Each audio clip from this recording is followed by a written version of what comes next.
I'm seeing things I shouldn't see. I'm dreaming things I've never seen. You're beginning to think in images, concrete images. Hot, cold, light, dark, food, hunger, pain. I think as I always did. Words are becoming meaningless to me, except for the Hey guys, it's Inkeater, and welcome to Vinyl Wednesday, where we talk about vinyl music and stuff. Today I wanted to tell you guys a kind of funny story about a recording that I recently acquired. Only I thought I owned it, only I really didn't own it, and yeah. I think this happens to just about anybody and everybody who owns vinyl, or anybody who goes into thrift stores, or goes to flea markets and rummages through to find some vinyl. You end up with empty sleeves, or you end up finding stuff you normally wouldn't expect to find inside one of those bins. So let's just get to this. I basically found the holy grail of recordings that I could possibly ever find. It was an item that I didn't think about really. It just fell into my lap this month, and I was like, oh, hell to the yes, I actually own you. I never thought I would own you. And that would have to be Batman, the original soundtrack. And while most people are like, what's the big deal about Batman? Batman's nothing. I love Batman, and that's all you need to know. Enough said. This is the front cover. I really don't care for it. It's really, really cool, but I really don't care for it, especially when I tell you the story I'm going to tell you next, and the things I'm going to show you. It's not my favorite Batman front cover, but it'll do. It's the bat signal out there in the sky.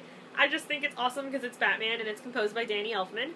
And then this is the back where you can see Batman. Batman looks so awesome on the back. He's like, I am Batman. Yeah, enough said. I'm just a big Batman fanatic, if you really didn't know. Yeah.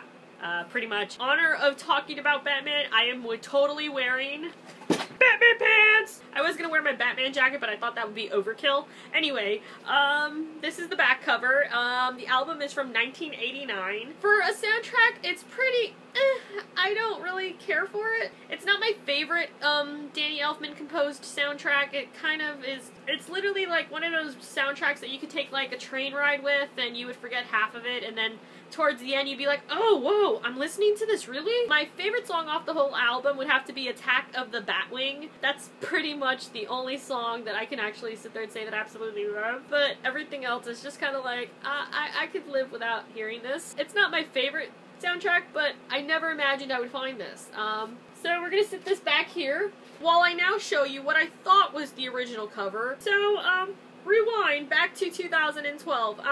For those of you who don't know, my birthday is the day after Record Store Day. About 2-3 birthdays ago, I thought I hit jackpot. I was finding so many awesome records. I found a bunch of David Bowie. I found my News of the World. So many awesome recordings. And then amongst all these awesome recordings, I thought I found 3 soundtracks that I think I died right in myself at that present point in time when I was buying these. And I'm like, I don't care how much they cost. They're coming home with me. So pretty much, I found what I thought was LPs about 2-3 years ago of Batman, the first movie, which isn't this a much more awesome cover than that? I just love how classy this cover is. And then this is the back with Batman holding up the Joker like, ugh. See, this would have been such a better cover. Turns out I didn't own the soundtrack because I found out when I got home, these are actually Laserdiscs. And not only did I buy Batman, I also purchased Batman Returns. This is probably my favorite Batman movie with Danny DeVito. I love Danny DeVito as the Penguin. Such an awesome movie. This is probably my favorite one. And then we got Batman Forever. So I thought I purchased all 3 Batman soundtracks on vinyl, only to come to find, when I got home, they were actually Laserdiscs. So yeah, these are the only 3 Laserdiscs I own in my collection, and it's all on accident because I thought these were LPs. Does anybody else have stories like these? Because I want to say this, I'm not the only one this shit happens to. I can laugh at it now, but it hurt back then. But I thought I would never own this soundtrack, so I'm so like, about owning the soundtrack. Hearing it finally, I'm kind of disappointed, but it is what it is. And as always, let me know down in the comments below, what are you currently listening to? Because I would really love to know. Plus, I just love hearing new music and what other people out there are listening to. And yeah, that's pretty much it. Bye! Whatever it is that you believe you're seeing, it's not real! Seeing things before they happen. Things are not always what they theme in this place. So you can't take anything for granted.